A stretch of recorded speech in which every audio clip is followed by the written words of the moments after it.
Italia, 1947. Han pasado 2 años desde que terminó la guerra.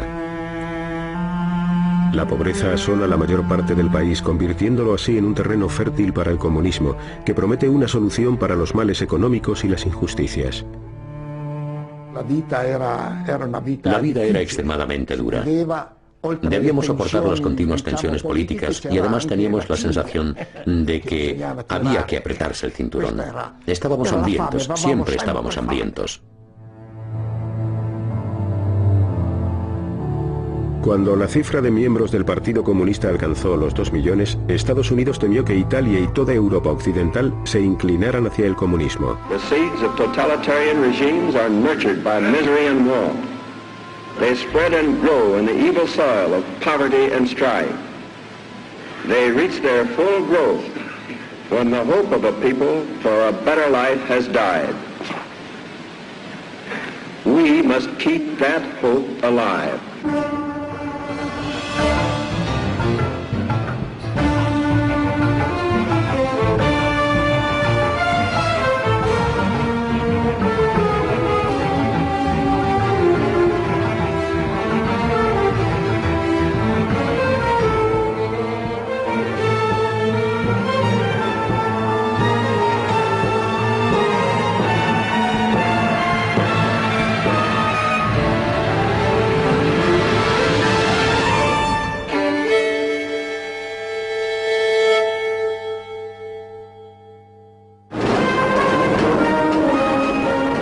Día de la liberación en Moscú, 1947.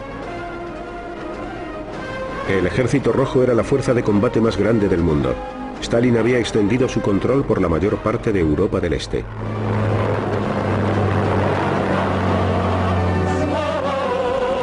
La Unión Soviética ofrecía un modelo alternativo de sociedad: la propiedad pública y una economía centralizada frente a la fe occidental en una economía mixta y en el libre comercio.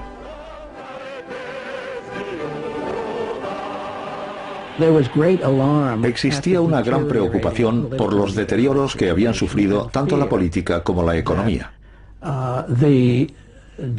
Temíamos que los comunistas de Europa Occidental se volvieran activos y perjudiciales, lo que situaría a estas naciones al borde de la bancarrota.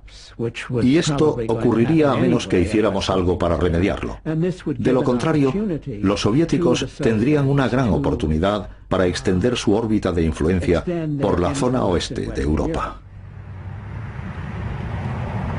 En 1947, debido a la crisis financiera que estaba atravesando, el gobierno británico se vio obligado a comunicar a Washington su decisión de retirar su ayuda a Grecia y a Turquía. La administración temía que el Mediterráneo oriental cayera bajo la influencia comunista, y Truman aprovechó su oportunidad para pasar a la ofensiva.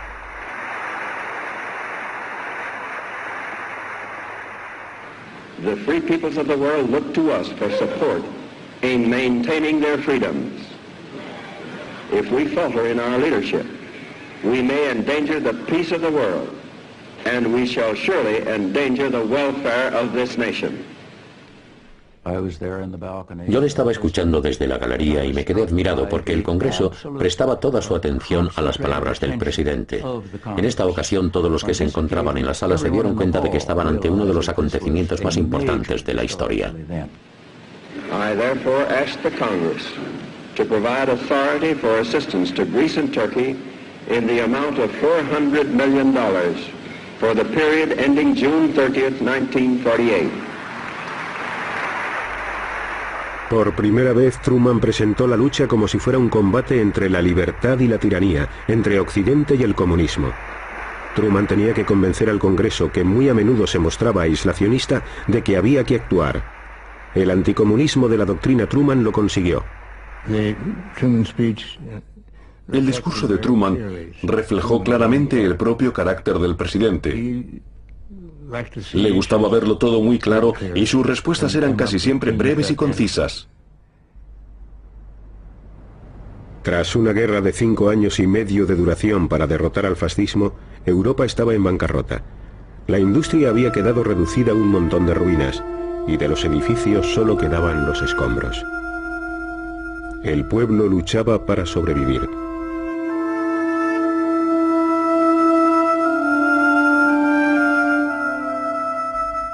El Partido Comunista, que había combatido al fascismo, reclutaba nuevos miembros. El comunismo atraía a los jóvenes y estudiantes con la esperanza de poder crear una sociedad sin clases. Muchos creyeron que el comunismo construiría un mundo mejor, mejor que el que existía antes de la guerra. Era el único partido al que uno podía afiliarse si quería cambiar el mundo. El hombre al que Truman escogió para hacer frente al comunismo era el general Marshall, uno de los líderes del ejército en tiempos de guerra que acababa de ser nombrado secretario de Estado. Él se ocuparía de planificar la reacción de los Estados Unidos. Marshall era un hombre extraordinario. Nunca he conocido a nadie como él. En muchos aspectos era una persona austera, casi inaccesible. Nunca consentía que nadie le llamara George Marshall, ni siquiera el presidente. Cuando el presidente le preguntó si debía hacerlo, él le respondió: no, General Marshall estará bien. Emanaba carácter y autoridad. En marzo, Marshall se reunió con el ministro de Asuntos Exteriores soviético Molotov en Moscú. También estaban allí Gran Bretaña y Francia.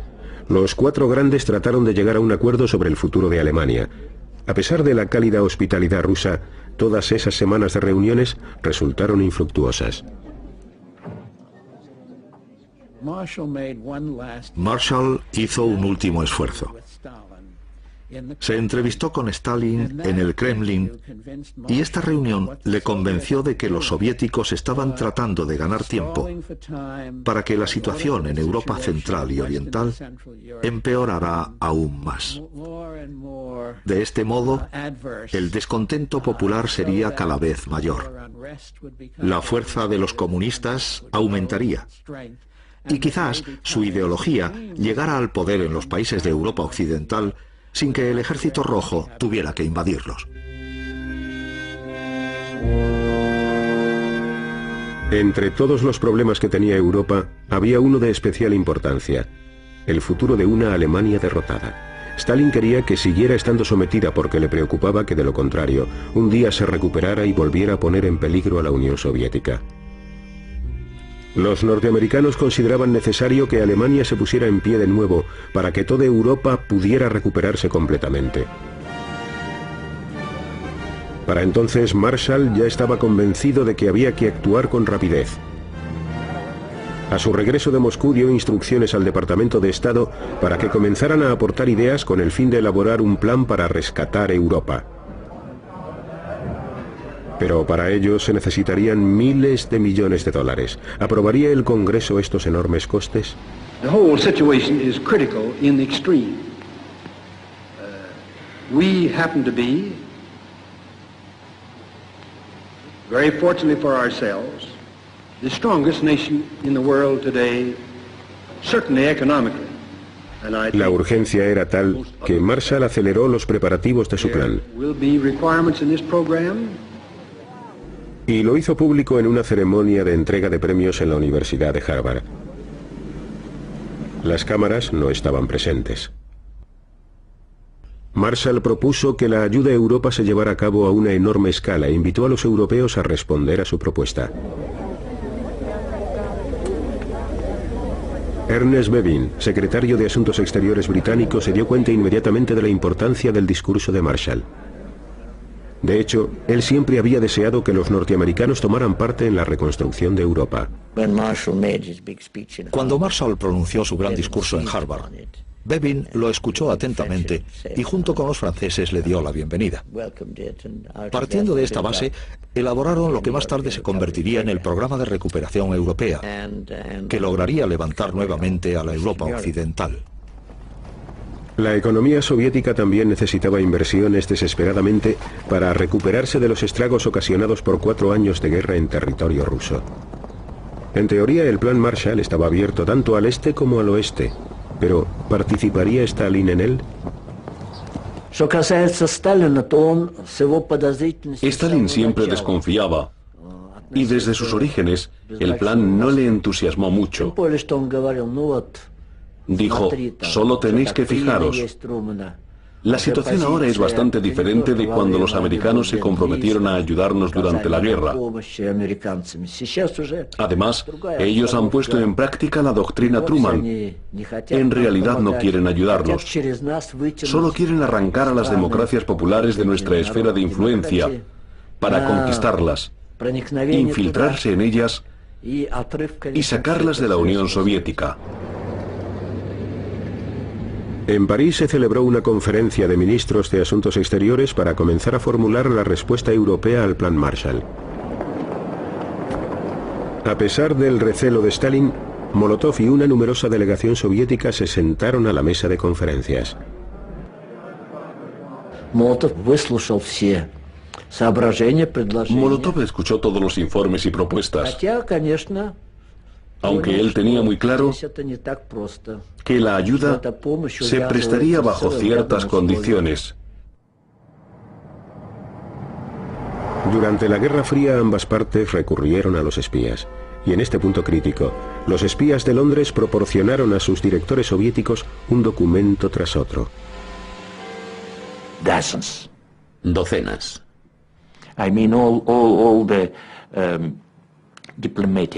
Con todos los diplomáticos entrando y saliendo del Foreign Office, teníamos acceso a todo.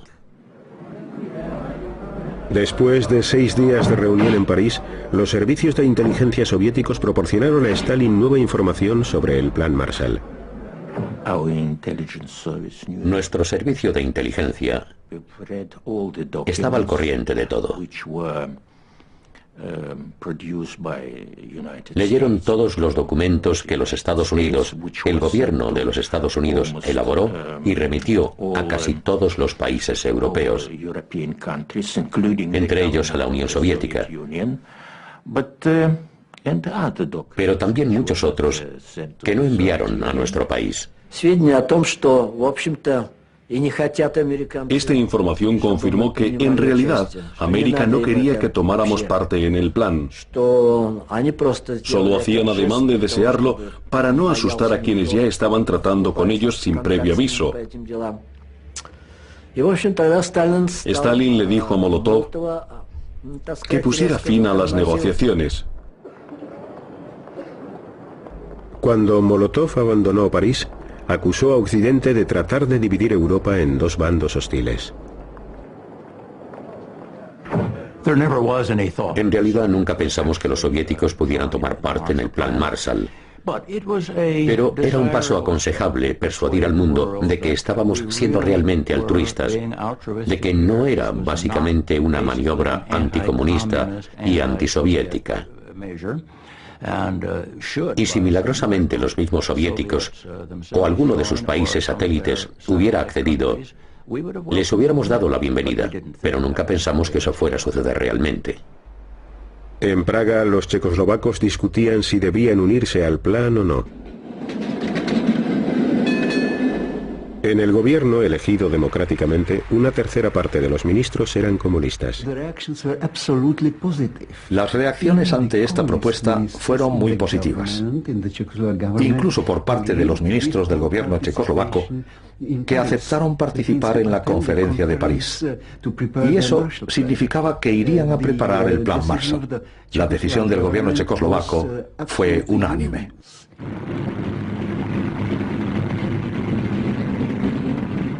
Stalin mandó llamar al primer ministro checo Klement Gottwald a Moscú.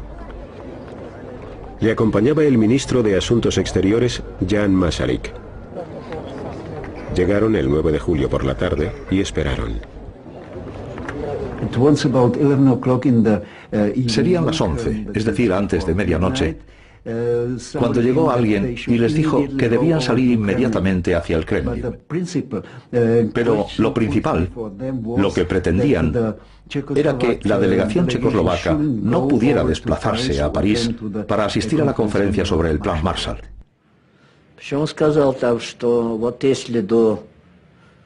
Stalin dijo, si el día 11 de julio a las 4 de la mañana no les habéis comunicado que no asistiréis a la reunión,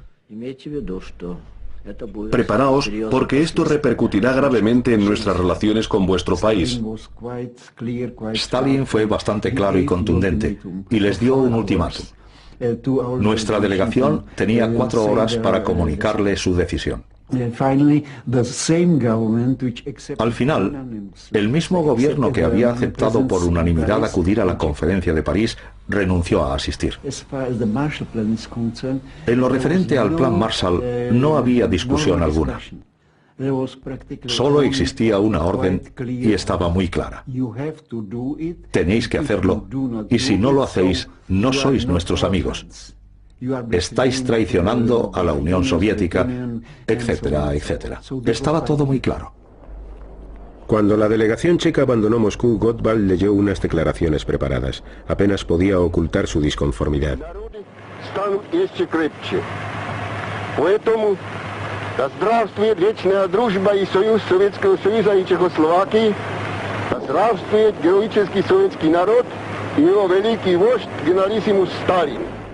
Esta experiencia destrozó a Jan Masaryk.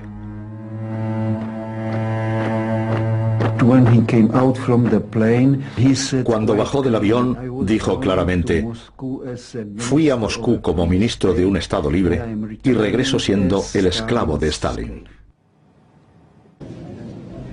En septiembre de 1947, 16 naciones europeas firmaron su adhesión al Plan Marshall y solicitaron $20 millones en concepto de ayuda. La Alianza Occidental comenzó a tomar forma. Se estaban dibujando las líneas de batalla de la Guerra Fría. Nuestro propósito estaba basado fundamentalmente en la compasión y en la buena voluntad. Sabíamos que nuestros antiguos aliados necesitaban la ayuda de los Estados Unidos. En la Unión Soviética, la política del Plan Marshall se veía como un intento de los americanos de imponer su influencia en los países que recibieran las ayudas del Plan Marshall. La Unión Soviética no podía aceptarlo, puesto que creían que se trataba de un acto agresivo que resultaría muy ventajoso para los americanos. Por eso, en nuestro país jamás se aceptó el Plan Marshall. Ese mismo mes de septiembre de 1947, Stalin resucitó la Internacional Comunista de antes de la guerra en la forma del Cominform. A través de este organismo, Stalin planeaba controlar a los países del bloque del Este. También dio instrucciones a los partidos comunistas de los países occidentales para que tomaran la iniciativa y se hicieran con el poder.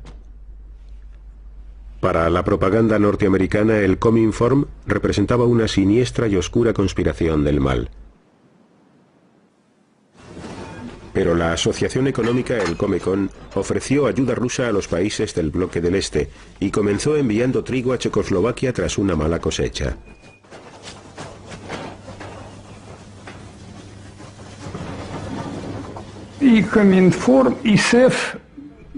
Tanto el Cominform como el Comecon fueron una respuesta directa al Plan Marshall.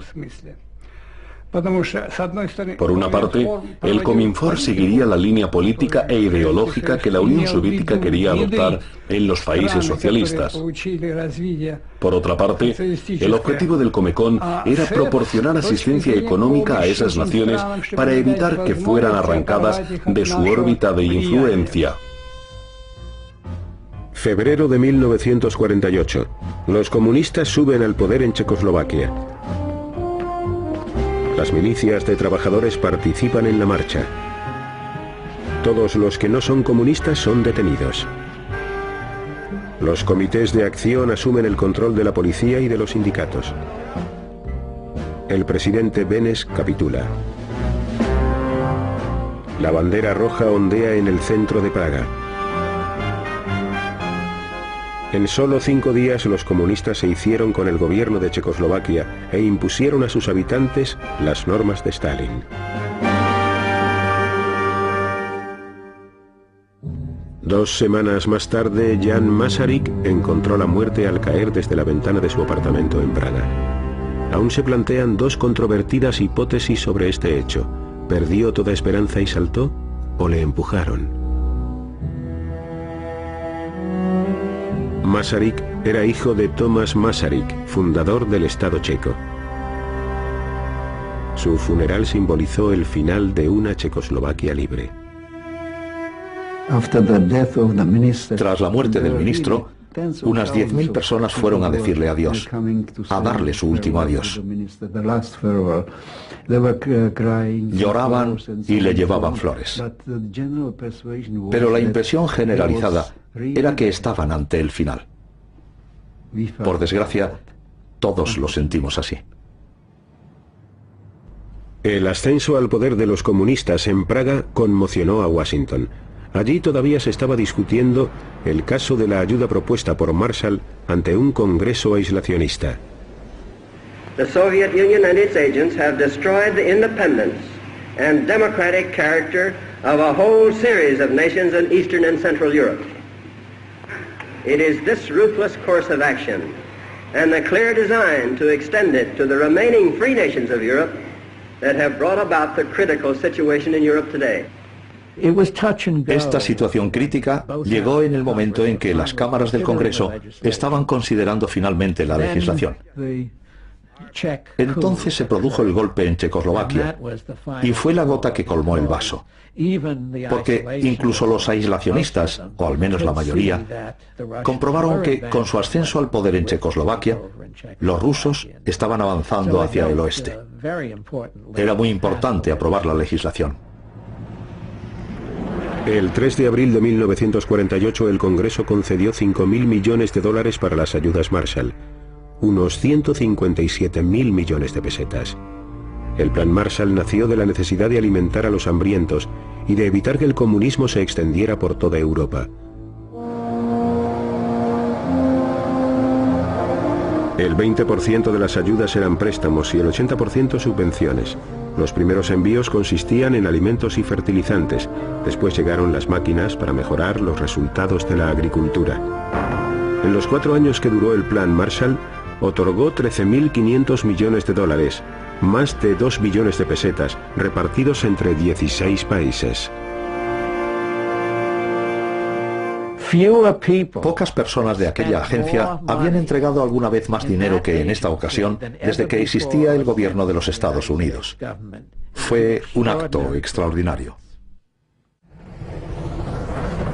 Europa adquirió una gran cantidad de mercancías y maquinaria norteamericanas, por lo que una gran parte de las ayudas Marshall regresó directamente a la industria de Estados Unidos, impulsando un boom de posguerra. Mucha gente que yo conocía pensaba que la generosidad de los americanos era muy interesada, en el sentido de que pensaban en Europa como punto de venta para sus productos, como mercado para exportarlos. Y llegamos a esa conclusión por el tipo de cosas que querían que les compráramos con el dinero que nos habían prestado. Uno de los países que más ayuda necesitaba era Grecia, devastada por la ocupación nazi y por 5 años de guerra civil. En el norte, las tropas del gobierno seguían exterminando a las guerrillas comunistas.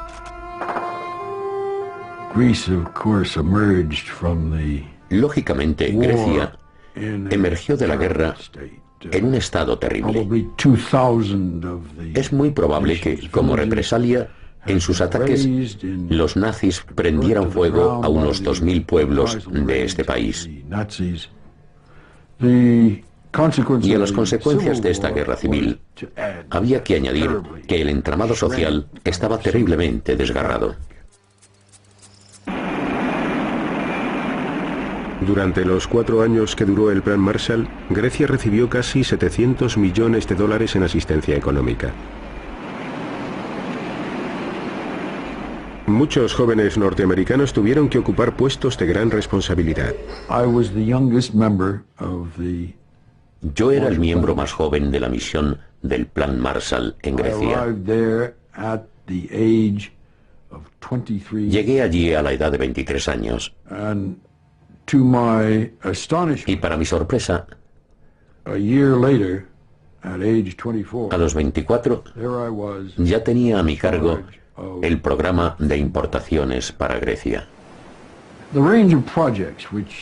Los proyectos que emprendíamos eran siempre a escala mundial y tocaban a todos y cada uno de los sectores de la economía. Se podría decir que América abasteció de combustible, vistió y alimentó a la nación griega. Los estrategas del Plan Marshall llegaron a los pueblos situados en las colinas del norte de Grecia que salían de la guerra civil con un plan para hacer frente a las necesidades locales. Durante la Segunda Guerra Mundial y durante la Guerra Civil quedó destruido un elemento primordial: los animales de tiro de las granjas. Una de las decisiones que se tomaron fue importar algo a lo que nosotros estábamos acostumbrados, la mula de Missouri. Y la mula de Missouri no solo tiene mal genio, además es grande.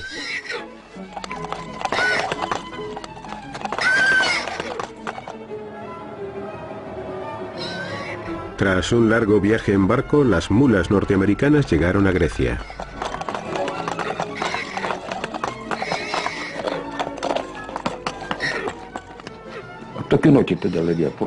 Las autoridades del pueblo nos informaron sobre las mulas.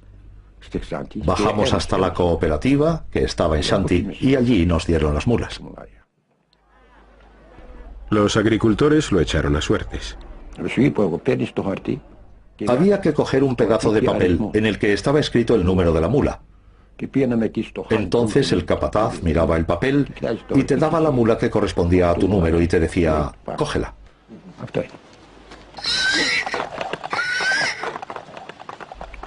Pero había un problema.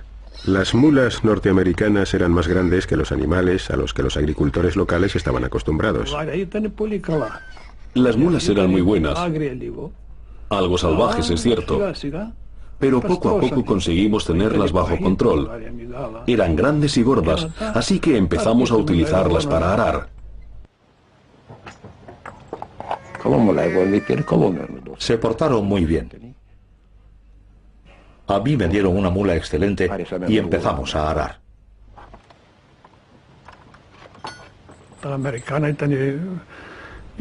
Las mulas americanas eran mejores.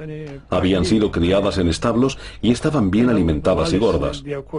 Podían cargar con más de 200 kilos. Nuestras mulas locales eran pequeñas. Les estamos muy agradecidos. No podía ser de otra manera, puesto que no teníamos de nada. Larga vida a América. La Europa industrial se enfrentaba a otros problemas. Francia, 1947. Los trabajadores de la fábrica Renault cerca de París se declaran en huelga. Cuando los ministros comunistas les respaldaron, fueron expulsados del gobierno. A estos acontecimientos siguieron unos meses de graves trastornos. Las huelgas comenzaron a multiplicarse. Al final, 3 millones de trabajadores se echaron a la calle. Simpatizábamos mucho con los trabajadores que hacían huelga, porque en nuestra opinión estaban muy mal pagados y el gobierno no haría nada por ellos si ellos no presionaban al gobierno. Los ministros temían que se desencadenara una guerra civil. Los Estados Unidos dejaron muy claro que la industria francesa no recibiría más ayudas Marshall hasta que no tuviera a los comunistas bajo control.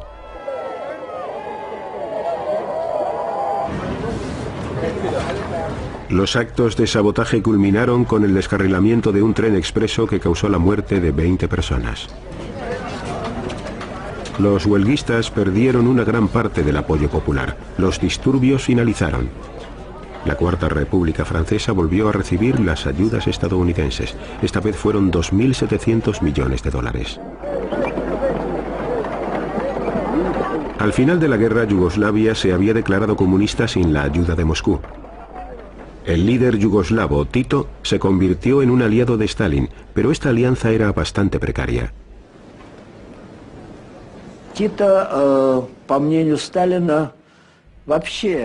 En opinión de Stalin, Tito estaba adquiriendo una posición cada vez más independiente en varios campos, entre los que se encontraban los asuntos internacionales. Tito no consultaba a Stalin o le pedía consejo antes de actuar, y cada vez estaba más lejos de la influencia socialista. El cisma se produjo cuando Stalin expulsó a Tito del Cominform. Abriendo aún más la grieta que les separaba, Tito se volvió hacia el oeste. Tras una serie de desastrosas sequías, Tito solicitó la asistencia económica de los Estados Unidos. En 1950 firmó un acuerdo con el gobierno de Estados Unidos. Yugoslavia emergió del otro lado del telón de acero. Los agentes de Estados Unidos distribuyeron más de 150 millones de dólares en ayudas. Estos esfuerzos no eran totalmente altruistas.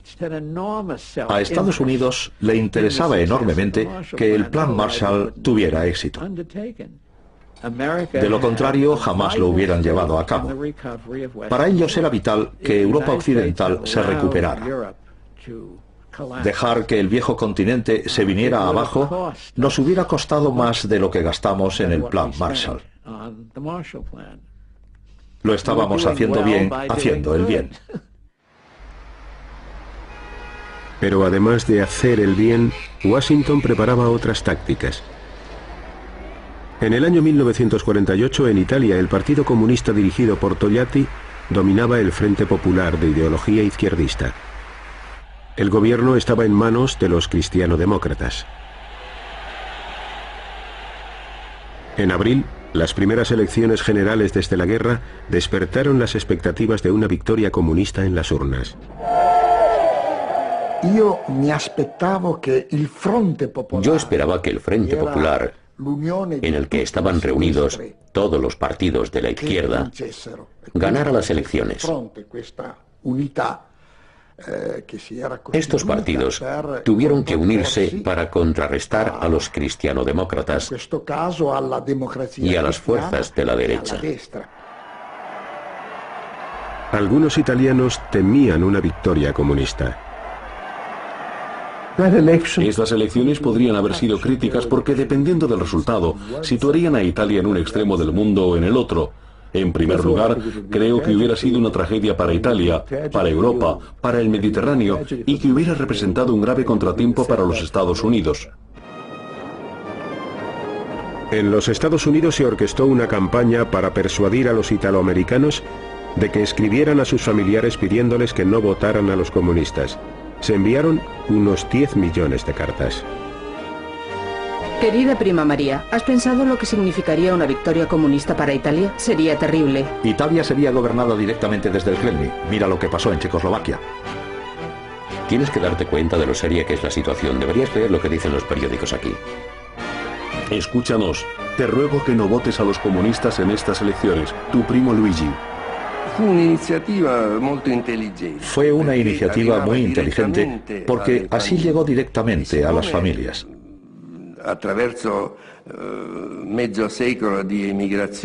Después de medio siglo de emigración, en América vivían cientos y cientos de familias italianas. Las cartas que sus familiares les escribieron desde Estados Unidos, animándoles y pidiéndoles que no votaran al Partido Comunista, influyeron mucho en la población. Pero no bastaba con escribir cartas. La CIA, de reciente creación, decidió pasar a la ofensiva. Lo que la CIA necesitaba era tener la autoridad suficiente para desarrollar un programa de acción encubierta. El general Marshall sabía que la situación en Italia era crítica. Se trataba del partido comunista más grande del mundo fuera del Imperio Soviético. Como carecía de la organización necesaria y sabía que el Departamento de Estado no podría realizar lo que quedaba pendiente, dijo personalmente: tenemos que explorar los medios de conseguir la autoridad suficiente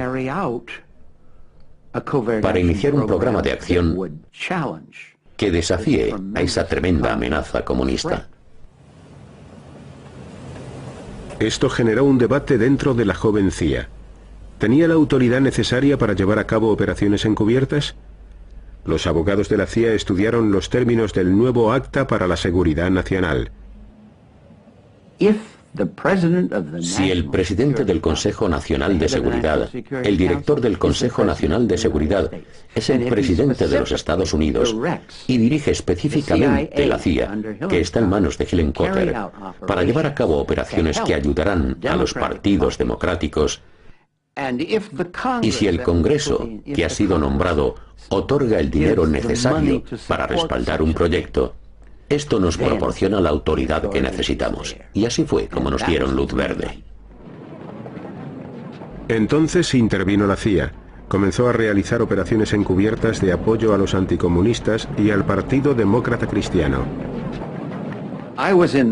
Yo estaba en esta rama de la CIA en la época en la que tuvimos que ponernos manos a la obra rápidamente, aunque carecíamos de experiencia alguna en la acción encubierta. Teníamos bolsas llenas de dinero que entregábamos a determinados políticos para sufragar los gastos de sus campañas para carteles, panfletos, etc.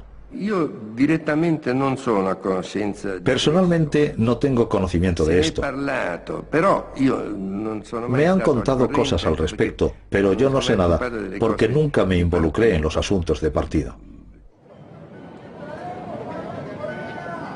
También la Iglesia orquestó una poderosa campaña contra el comunismo. Al Papa Pío XII le preocupaba el Partido Comunista, y no tanto su actitud política como su doctrina. Como Papa que era, Pío XII tenía que interesarse por lo que estaba ocurriendo en Italia en esos momentos. Se creó una red de comités electorales. Trabajaron paralelamente a la organización de la Iglesia Católica, pero en estrecha relación con ella. Puedo decir que todos los partidos envidiaban nuestra estructura electoral y en especial nuestros carteles electorales.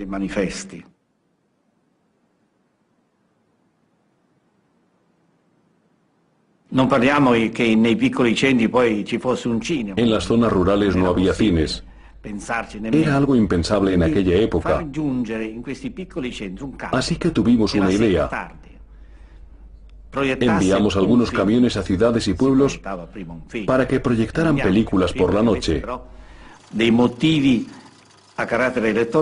Eran películas de campañas electorales y todo el mundo salía corriendo a la plaza donde realizábamos la proyección para verlas. Acudía muchísima gente.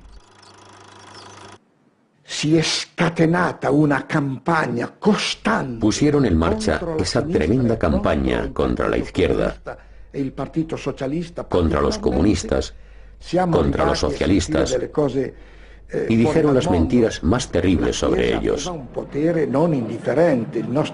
La Iglesia influyó decisivamente sobre la población, porque el 90% de los italianos eran católicos y miembros de la Iglesia.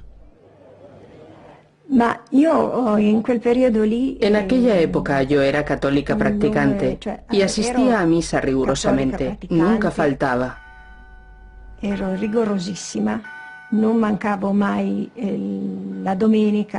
Un domingo fui a la iglesia. El sacerdote estaba predicando desde el púlpito y dijo una frase que me dejó una profunda huella en ese momento. Aún la recuerdo. Dijo que la guerra contra los comunistas era una guerra santa. El Papa Pío XII y la Iglesia Católica habían apoyado a los fascistas durante las décadas que estos permanecieron en el gobierno, pero el Vaticano se oponía totalmente al comunismo. Pocos días antes de las elecciones, Pío XII excomulgó a muchos miembros del Partido Comunista.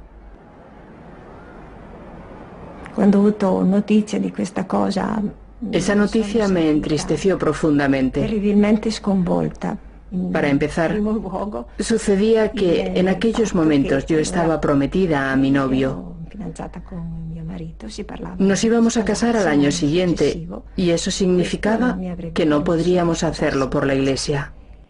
el Papa Pacelli, Pío XII, el Papa Pacelli, Pío XII, ufficialmente come pontefice, nos excomulgó a los comunistas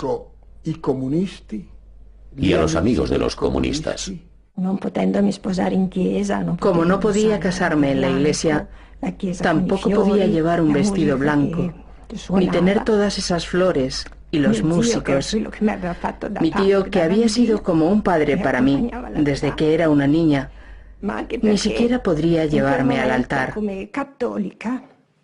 Por no mencionar que como católica, creía que mi matrimonio tenía que ser bendecido por el sacerdote, representante de Cristo sobre la tierra. Esas eran mis creencias. Ya saben que Pío XII en uno de sus discursos dijo: o se está con Cristo o se está contra Él. Y el Partido Comunista estaba contra Cristo. Eran claramente ateos, así que era deber del Papa y de la Iglesia proteger a su pueblo.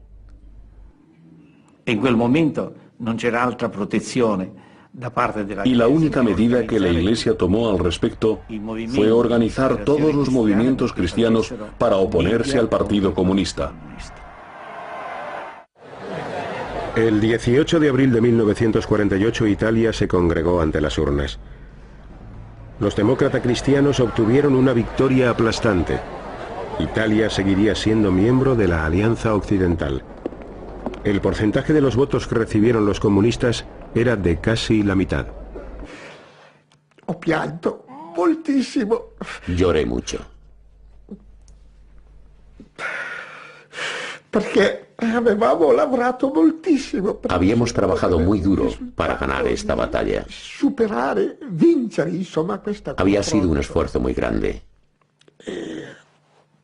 Recuerdo que ho pianto. Recuerdo que lloré mucho, muchísimo. La victoria fue aún más increíble de lo que habíamos esperado. Fue la única vez que nosotros, como cristiano-demócratas, tuvimos mayoría absoluta en el Parlamento. La CIA también extrajo sus propias conclusiones de la victoria en las elecciones. Fue una experiencia muy gratificante. Entonces, aún no sabíamos que habíamos llevado a cabo la primera acción política en la historia de la inteligencia americana, a la que después seguirían muchas otras. Ahora que Italia había decidido permanecer en el bloque occidental, los Estados Unidos les hicieron llegar una avalancha de ayudas del Plan Marshall. En Turín, la compañía de automóviles Fiat recibió máquinas gigantes totalmente nuevas para la cadena de montaje procedentes de Pittsburgh y Detroit. La Fiat fue completamente equipada con la maquinaria más sofisticada de Europa.